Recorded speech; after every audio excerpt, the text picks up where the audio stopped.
행복한 안식일 시간입니다. 하나님을 예배하는 이 시간, 우리 마음속에 행복이 증가되는 귀한 은혜가 있기를 축복합니다. 자, 오늘은 불쌍히 여기시는 주님, 이런 제목으로 함께 말씀을 나눠보겠습니다. 자, 이 말씀 중에 딱 눈에 띄는 표현이 있습니다. 예수님께서 사람들을 불쌍히 여기셨다. 그래서 여러 가지로 가르치셨다. 사실 이 말씀 뒤에는 어떤 장면이 나옵니까? 보리떡 5개, 물고기 2마리로 수많은 사람을 먹이시는 기적이 나오게 되죠. 바로 그 앞에 있는 내용입니다. 이 두 장면이 서로 연결되어 있습니다. 하나님이 사람을 불쌍히 여기신다는 생각은 성경에 포함되어 있는 아주 중요한 사상입니다. 왜 불쌍히 여기십니까? 불쌍히 여기시는 것은 곧 무엇입니까? 사랑입니다. 사랑하기 때문에 사랑하는 사람, 그 대상이 그 처한 상황과 형편이 매우 뭔가 좀 불편하고 열악하고 그렇기 때문에 불쌍히 여기게 되는 것입니다.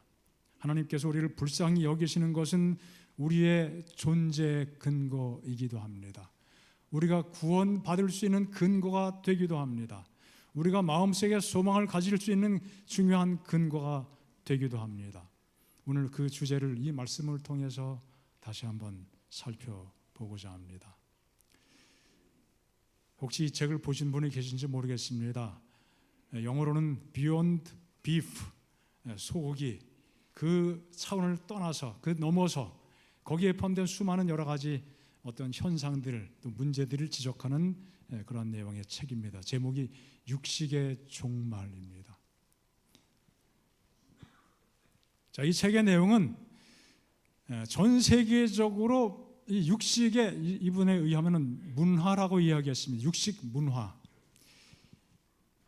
이 문화가 얼마나 심각한 문제들을 많이 만들어내고 있느냐에 대한 여러 가지 내용들을 여기 설명을 하고 있습니다.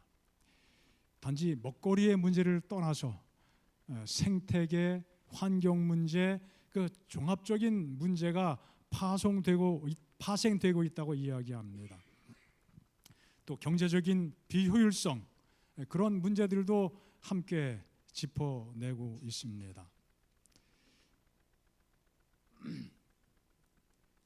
수많은 환경의 문제도 만들어내는 것이 바로 육식 문화라고 이야기합니다. 자, 이 책에 의하면, 이 책은 2006년도에 나왔는데 2004년도의 통계를 여기에 보여주고 있는데요.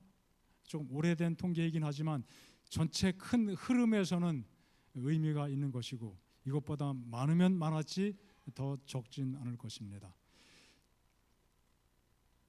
소가 13억 5천여 마리가 되고요. 이거 다 뭐 하려고 기르는 거예요? 잡숫기 위해서. 엄청난 숫자입니다. 여기 뭐 갖가지 사람들이 잘 먹는 그 짐승들을 쭉 열거하고 있는데요.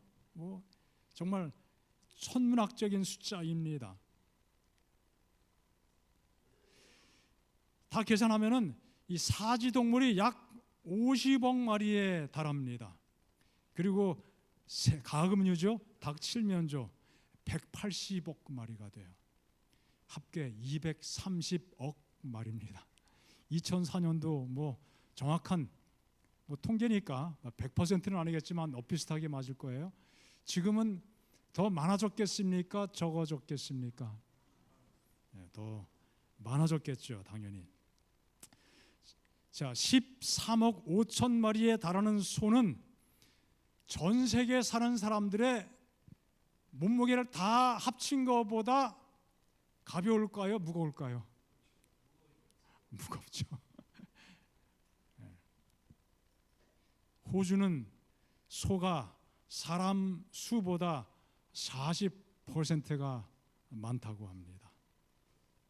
남미는 인구수와 소의 숫자가 비슷합니다. 하지만 아마존강 유역, 그 열대우림을 끊임없이 황폐화시킵니다. 모 기르기 위해서, 소 기르기 위해서 불태우고 평야를 또 그森林을 파괴시키면서 소를 많이 기르기 때문에 끝없이 환경 문제도 유발시키고 있습니다. 여러분, 놀라운 사실은요, 아프리카 사시는 분들이 뭐 굶어 죽기도 하고 먹지 못해서 정말 그 사진 보잖아요. 죽기 일보 직전에 그 수척한 그 모습 보기만 해도 끔찍한 모습이 있는데, 아프리카 평균 통계를 보면요, 사람 3명당 한 마리 소를 양육한다고 해요. 그러면 굶어 죽는 게 이상하죠? 그런데 그 소가 사람이 먹는 곡식의 상당 부분을 먹어 치웁니다. 그래서 식량 문제가 심각하게 대두되었다고 하는 것입니다. 아무리 열심히 생산을 하고 농사를 잘 지어도 그 많은 농산물 중에 상당수를 누가 먹어요? 짐승을 먹여야 되니까 사람 먹을 거를 짐승에게 갖다 주는 거죠. 그래서 사람들의 배가 골게 되는 현상이 나타나게 되는 것입니다. 토지에 가축 수용 능력이 있습니다. 그 수용 능력이 50%, 100% 초과한 지역들도 많고 아프리카도 마찬가지지만 끊임없이 그 사육 숫자를 늘려가고 있습니다. 왜 그래요? 뭐 하기 위해서? 잡숫기 위해서입니다. 자, 먹거리 개념으로 생각할 때 이렇게 먹거리가 많은데 왜 그렇게 많은 사람이 굶을까? 정말 이상한 일일 수밖에 없습니다. 말씀드린 것처럼 그렇게 먹거리 짐승들이 많아도 사람이 굶는 이유는 그 많은 먹거리를 정말 식성이 강력한 등치 좋은 짐승들이 다 먹어 치우기 때문에 그런 현상이 생겨나게 된다는 것입니다. 사람이 먹을 곡식의 3분의 1을 짐승이 소비하게 되는 겁니다. 자, 단지 뭐 그런 현상을 설명하기 위한 것이 아닙니다. 자, 이 모든 것들이 결국은 일부 사람들의 주머니에 뭘 채워주기 위해서, 돈을 채워주기보다 채워 넣기 위해서 이런 기현상이 지상에 생겨나게 된 것입니다. 굶어 죽는 사람 지상에 정말 많습니다. 정말 배고파서 고통당하는 사람 엄청나게 많습니다. 여러분, 한때 저 IT라는 저 아메리카 남쪽에 조그만 섬나라 있죠. 그 나라 사람들이 진흙 쿠키 먹는다는 얘기 기억하시나요? 너무 배가 고파가지고 고운 그 진흙을 쿠키 모양으로, 과자 모양으로 만들어서 말려서 배가 너무 고프니까 일단 먹어요. 그럼 먹는 순간에는 배고픔이 조금 해결은 되겠죠. 위로는 되겠죠. 그런데 그 이후에는 어떻게 돼요? 그 부작용이 말도 못하게 되는 것입니다. 이 현상을 생각할 때 우리 하나님께서 이 땅에 정말 오병이어의 기적을 내려주시면 참 얼마나 좋을까, 그런 생각도 하게 됩니다. 이런 현상이 생기는 가장 중요한 근본적인 이유는 사람의 욕심이라고 하는 데 있습니다. 다른 사람이야 굶어 죽든지 말든지 별 상관하지 않겠다는 그런 흐름이 강력하게 흐르고 있는 것입니다. 나누지 않고 거머쥐려고 하는 이기적인 본성이 얼마나 이처럼 슬프고 끔찍한 결과를 초래하고 있는지, 얼마나 슬픈 현실을 만들고 있는지, 우리 인간 본성의 사악함이 어떤 것인지 그 단면을 보게 됩니다. 정말 불쌍한 모습이 아니겠습니까? 그런데 하나님께서는 그런 상황에 처한 것만 불쌍한 것이 아니라 하나님의 구원의 진리를 깨닫지 못하고 사는 사람들, 뭐 이 정도로 극도로 극악한 정말 끔찍한 상황, 극단적인 상황에 처하지 않았을지라도 수많은 사람들의 그 살아가는 모습은 하나님 보시기에 불쌍해 보일 수밖에 없는 것이죠. 죄로 인하여 망가지고 일그러지고 그 죄의 결과 때문에 여러 가지 모순과 또 얽히고 설킨 복잡한 문제 속에서 고통당하며 살아가고 있는 수많은 사람들의 삶의 모습이 하나님 앞에 얼마나 불쌍한 모습인지 알 수 없습니다.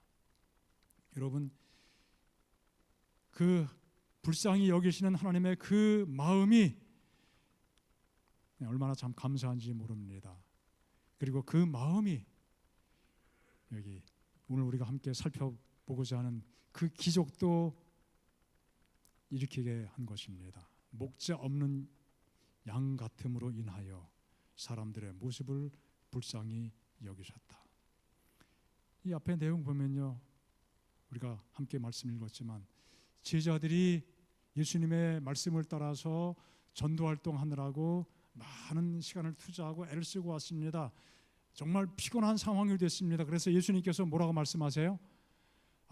니네 정말 수고 많았다. 좀 쉬러 가자. 잠깐 좀 짬을 내서 며칠 동안 좀 쉬자. 휴가 좀 가자. 나도 좀 쉬고 싶고 너희도 쉼이 필요하겠구나. 그렇게 했는데 사람들이 예수님과 제자들이 가는 그 모습 보고 어디로 가는지 이미 눈치채고 어떻게 했어요? 더 먼저 가서 예수님 기다리고 있는 거예요. 그런 상황이었죠. 예수님은 배를 타고 잠깐 다른 곳으로 갔지만 사람들은 배보다 더 빠르게 그곳에 도착해서 예수님 도착하기를 기다리고 있었습니다. 예수님은 제자들과 함께 쉬고 싶었지만 그 사람들을 보시면서 쉴 수가 없겠구나. 그런 상황이 되었습니다. 휴식이 날아가 버리게 된 것입니다.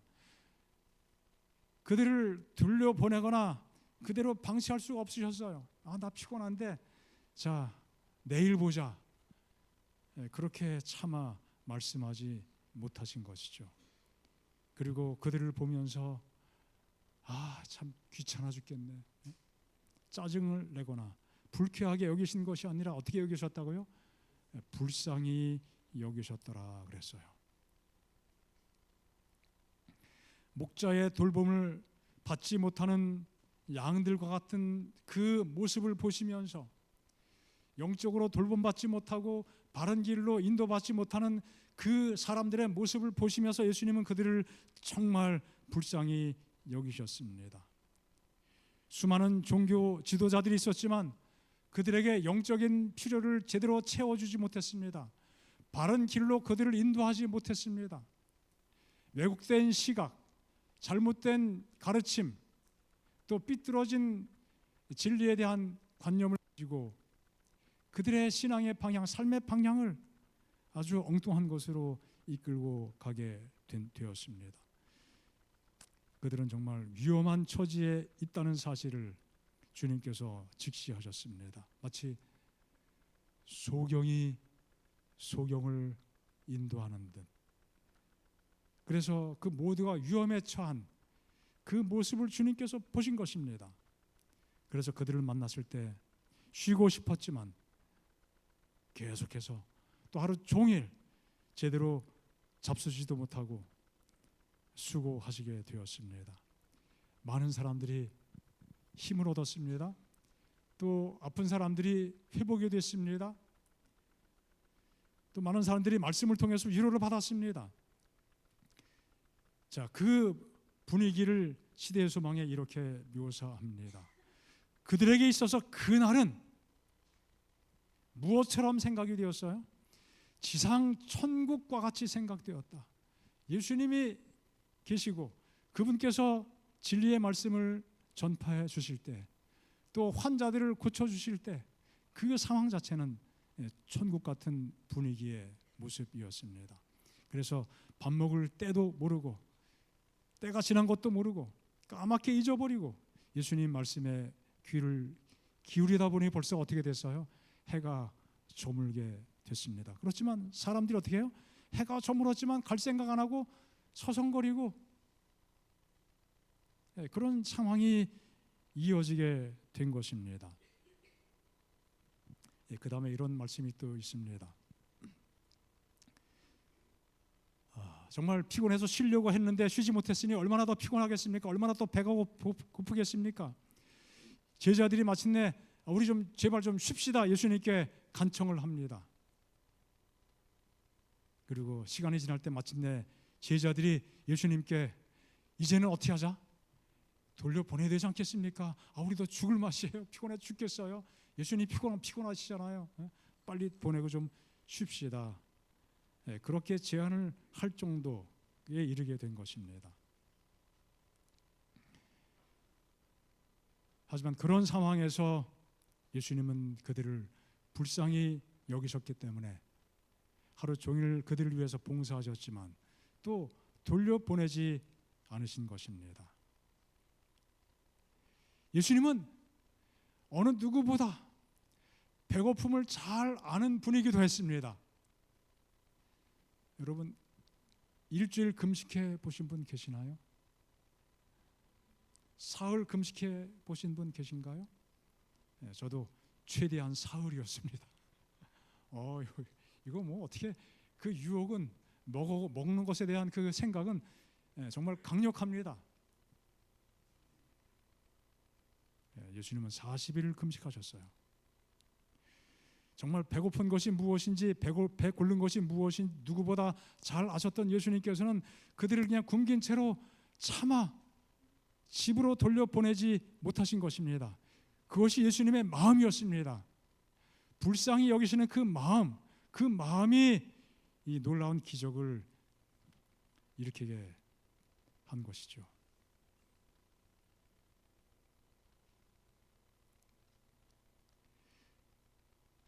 불쌍히 여기는 마음, 이것이 하나님의 마음입니다. 사랑의 마음입니다. 그 군중들 가운데는 어린 아이를 데리고 온 어머니들도 있었습니다. 나이 많은 분도 있었습니다. 정말 많은 군중이 함께 섞여 있었습니다. 여러 가지 목적을 가지고 의도를 가지고 기적을 일으키셨죠. 하지만 그 중심에는 사랑의 마음, 불쌍히 여기는 마음이 있었던 것입니다. 죄인을 향한 하나님의 마음이 바로 그와 같은 마음입니다. 예수님께서는 아담과 하와가 범죄하고 죄가 세상에 들어오게 될 때 아담 하와를 비롯해서 죄 가운데 사는 모든 인류를 정말 불쌍히 여기셨습니다.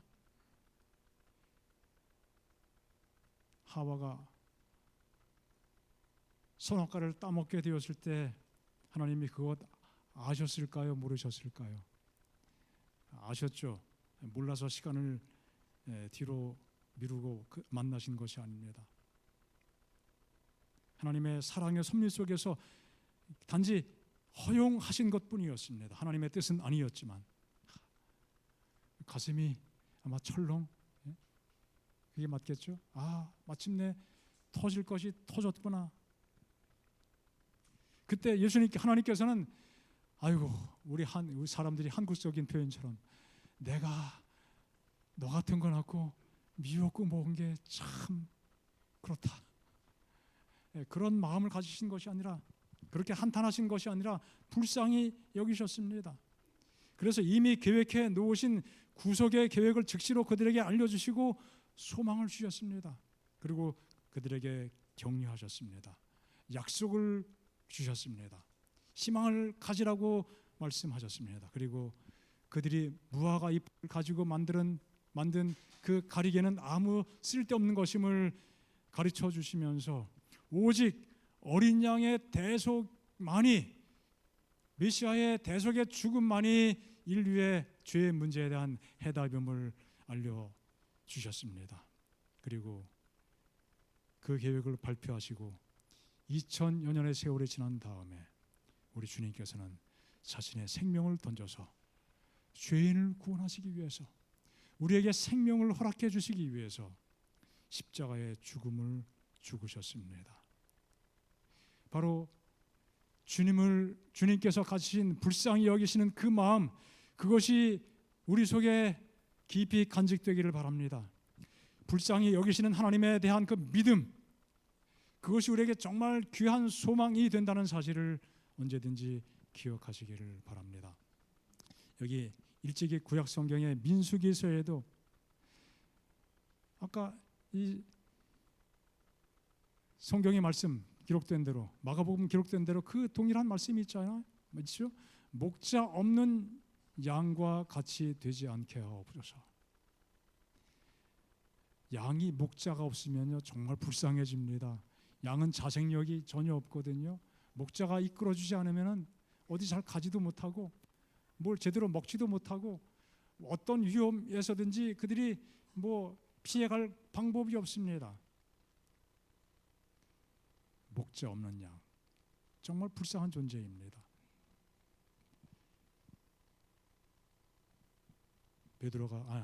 모세가 마지막 임종을 앞두고 있을 때 후계자를 세워서 그들을 잘 인도할 수 있도록 하나님께 간청하는 내용이죠.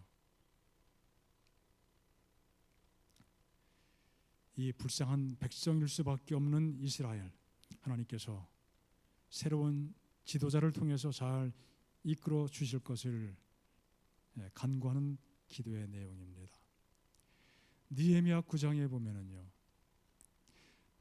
이제 바벨론의 포로가 된 이스라엘 백성들이 이제 그 다음 제국 페르시아 시대에 하나님의 특별한 은총을 힘입고 다시 해방이 되었습니다. 그래서 일부의 사람들이 돌아와서 성도 다시 재건하고 성전도 재건하는 그 일을 하게 되었는데 끝없이 많은 어려움들이 따르게 되었습니다.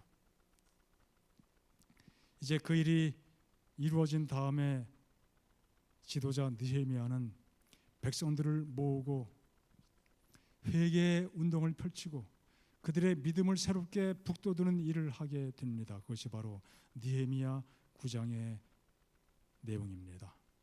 그들이 하나님의 선하신 손길로 끊임없이 인도해 주셨지만 그들은 끊임없이 반역하고 고집을 부리고 그래서 이방의 포로가 되었다는 사실을 그들이 서로 고백하면서 하나님께서 그들을 다시 한번 부흥케 하시고 새롭게 해주시고 안전하게 해주시고 든든하게 해주실 것을 회개하며 하나님께 기도합니다. 그 내용 중에 이런 말씀이 기록이 되어 있습니다. 그러나 주께서 그들을 여러 해 동안 참으시고 주의 선지자들을 통하여 주의 영으로 그들을 경계하시되 그러나 그들이 듣지 아니했습니다. 그래서 결과적으로 어떻게 돼요? 땅 사람들의 손에 넘어갔습니다. 하나님의 주권을 표현하기 위해서 하나님께서 넘겨주신 것으로 이렇게 설명합니다. 고집했어요. 주의 크신 긍휼로 불쌍히 여기시는 그 마음으로 그들을 아주 멸하지 아니하시며 버리지도 아니하셨사오니 주는 은혜로우시고 또 어떠신 하나님? 불쌍히 여기시는 하나님이시니이다. 이것이 그들이 하나님께 고백한 회개의 기도 속에 포함된 내용입니다. 여러 해 동안 참으셨습니다. 이스라엘이 나라가 세워진 다음에 북방 이스라엘은 약 200년의 역사를 가지고 이 땅에서 사라졌습니다. 그리고 유다는 그보다 조금 더 긴 한 350여 년의 역사를 가지고 있다가 바빌론에 멸망이 되었습니다.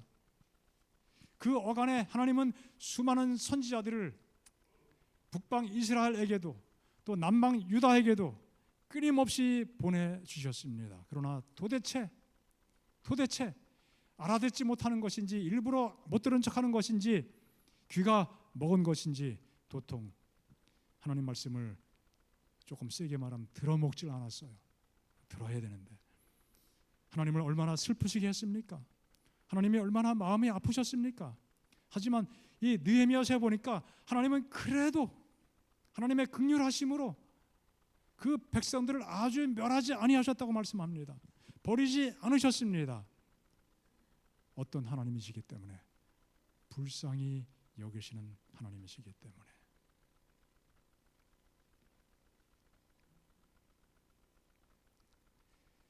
이것이 우리의 소망이 아니겠습니까? 이것이 우리 마음속에 간직하면서 영원히 하나님을 찬양할 핵심적인 주제가 되는 것이지요. 하나님은 우리를 정말 긍휼히 여기십니다.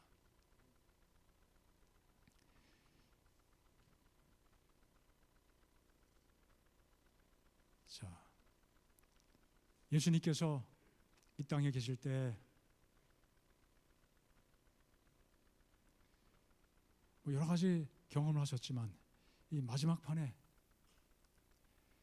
나귀를 타고 예루살렘 성에 입성을 하셨죠.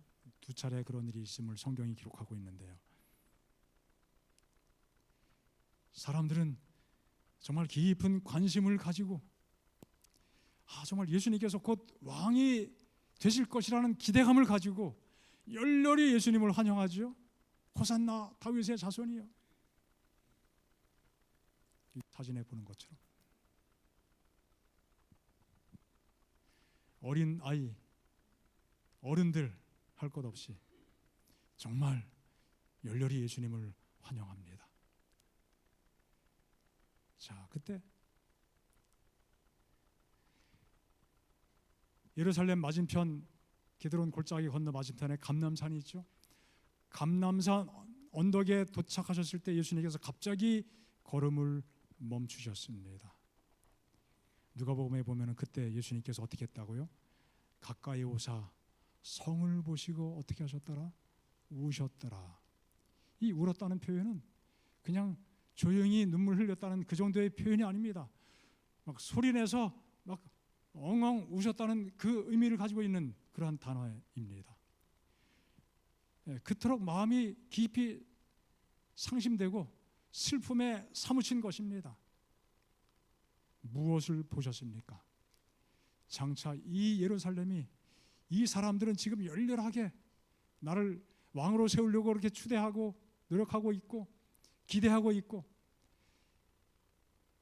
예루살렘이야말로 온 우주의 중심이 될 것이라고 기대감을 가지고 그 예루살렘 찬란하게 빛나는 그 성을 자랑스럽게 생각하지만, 이제 예수님 돌아가시고 그리고 지금부터 한 70여 년이 지난 다음에 AD 70년에 그 일이 이루어졌죠. 철저하게 성이 무너지고 돌 하나도 돌 위에 첨놓이지 않고 얼마나 많은 사람들이 고통을 당하게 될 것인지를 예수님은 보시면서 뭐 하실 수밖에 없었어요. 우실 수밖에 없었습니다. 불쌍히 여기신 것입니다.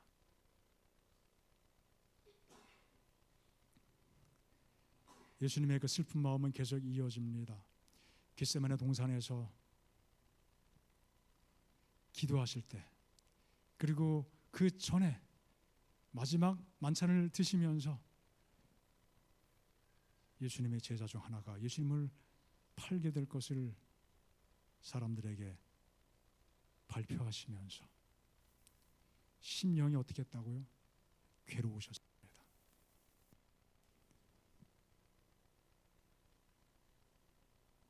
예수님은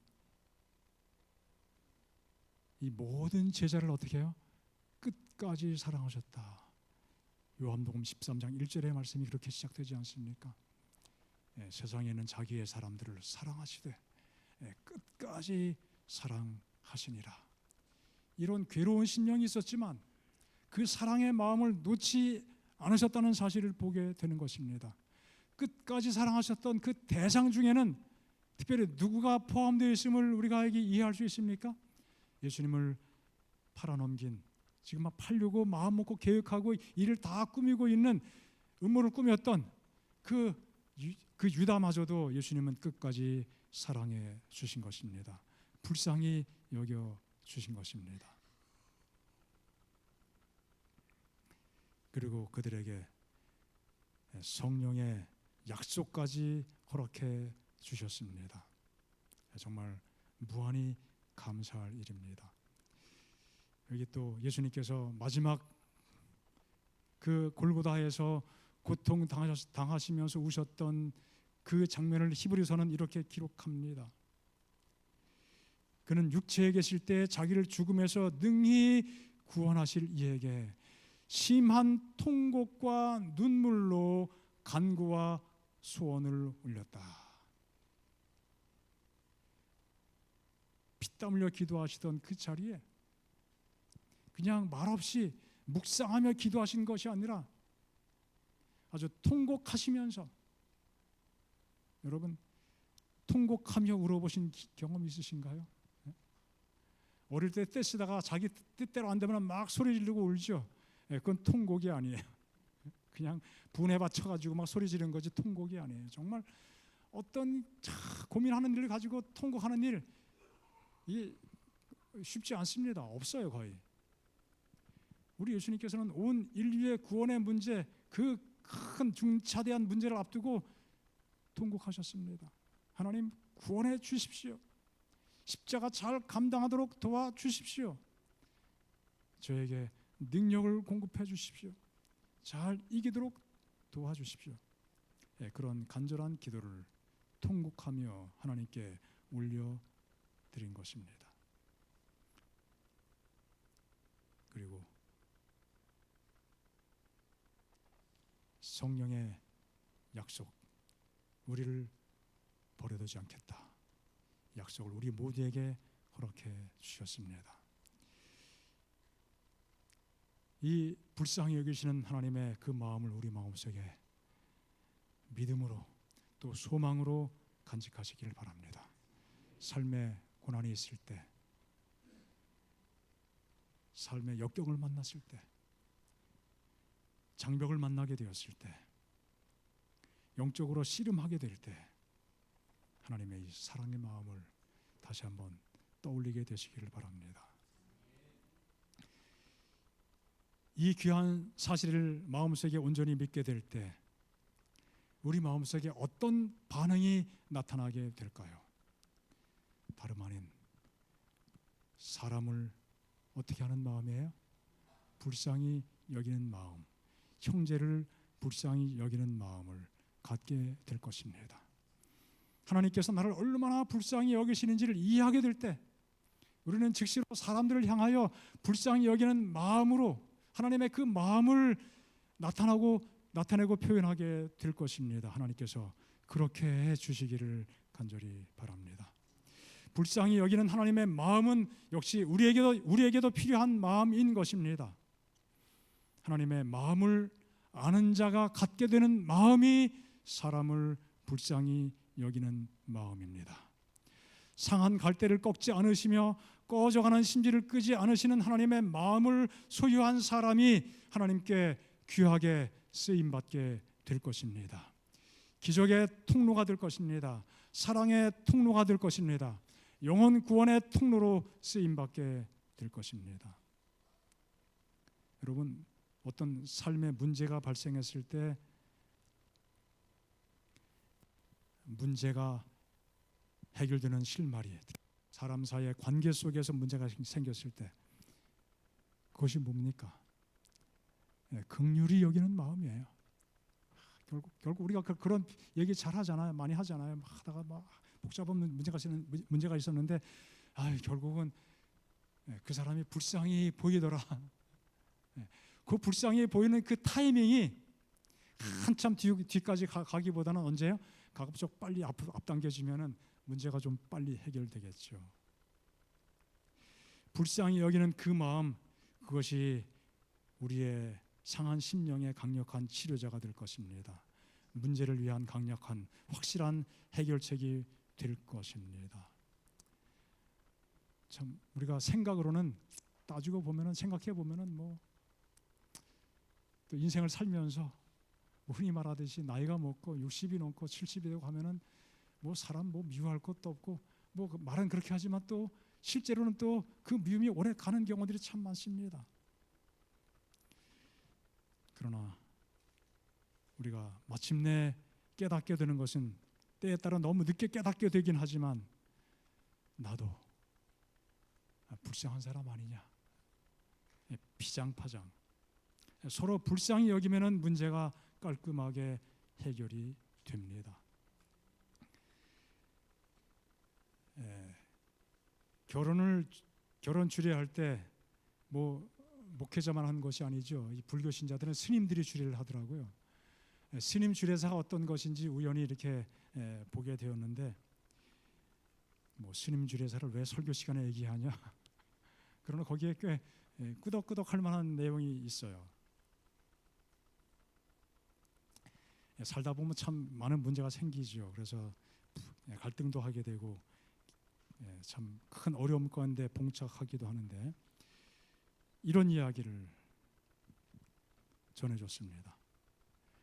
우리가 함께 살 때 내가 손해 보려고 마음만 먹을 수 있다면은, 내가 손해 보는 것 감당할 수 있다. 그냥 내가 결혼 생활해서 손해 보고 살 거야. 그렇게 살아야지. 그런 마음만 가지고 있다면은 길거리 지나가는 사람 아무나 붙잡고 결혼해도, 누구랑 결혼해도 예쁘고 뭐 잘생기고 돈 많고 다 따질 거 없이 그냥 아무나 붙잡고 같이 결혼해도 내가 손해 보지 뭐. 그런 마음만 가지고 있으면 어떻게 해요? 결혼 생활에 문제가 전혀 될 게 없다는 거예요. 뭔가 이득을 취하려고, 내가 뭔가 좀 더 유리한 자리에 있으려고 그렇게 하니까 문제가 된다는 거예요. 그런 마음을 갖게 되면은 아무리 잘생기고 아무리 돈 많고 아무리 뭐 그 품성이 좋은 사람하고 만나도 어떻게 돼요? 문제가 복잡하게 꼬일 수밖에 없다는 것이죠.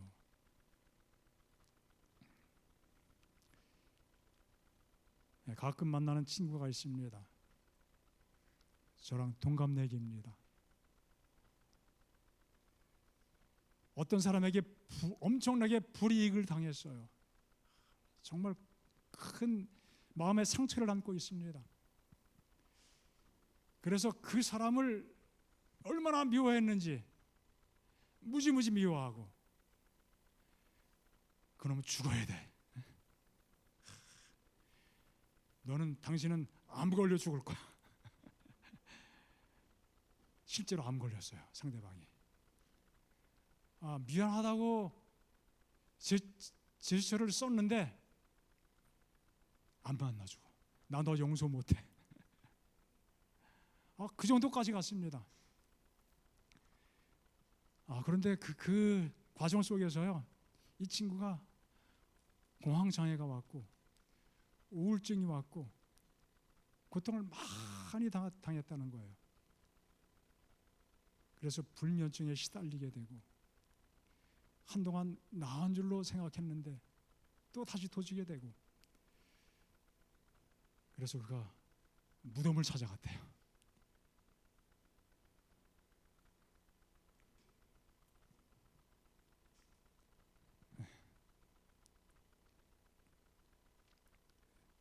너무 늦게 간 것이죠.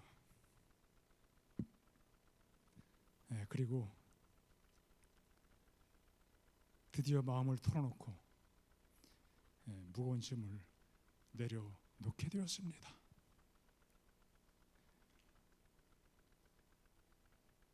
그랬더니 그렇게 잠 못 자고 힘들어했던 그 마음이 다 사라지고 병이 낫게 되었다는 겁니다.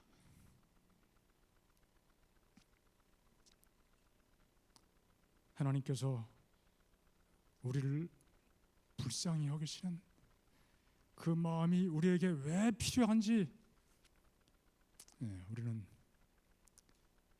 뭐 여러 가지 교훈을 통해서 또 다른 사람들의 간증을 통해서 이해하고 또 깨닫고는 있지만 잘 안 될 때가 있습니다. 더 많이 기도할 필요가 있습니다. 마음 열고 모든 것을 수용하고자 하는 태도를 가지고, 또 모든 것을, 또 모든 사람을 이해하고자 하는 마음을 갖게 된다면 우리의 삶이 언제 얼마나 편안해지고 또 여유롭고 행복해지게 될까요? 우리는 자주 이중적인 잣대로 살아갑니다. 자신의 눈 속에 있는 들보는 깨닫지 못하고 상대방에 있는 눈 속에 있는 티를 보고서 너무 불편하게 느끼지 않습니까? 그래서 종종 우리 마음도 상하고 또 비평하는 말로 피차가 상하는 경험을 할 수 있습니다. 우리 예수님께서, 우리 하나님께서 오직 한결같이 불쌍히 여기는 마음으로 사람을 대하셨고 우리를 바라보신다는 사실을 인하여 하나님께 감사합니다. 그 사실을 기억하며 힘을 얻게 되시기 바랍니다. 모두를 사랑하신 하나님, 그 주님, 그 마음을 가지고 또 우리의 삶을 이어갈 수 있게 되기를 하나님께서 또 도와주시고 또 힘주시고 또 지혜롭게 해주시기를 간절히 바랍니다. 우리 함께 기도하겠습니다.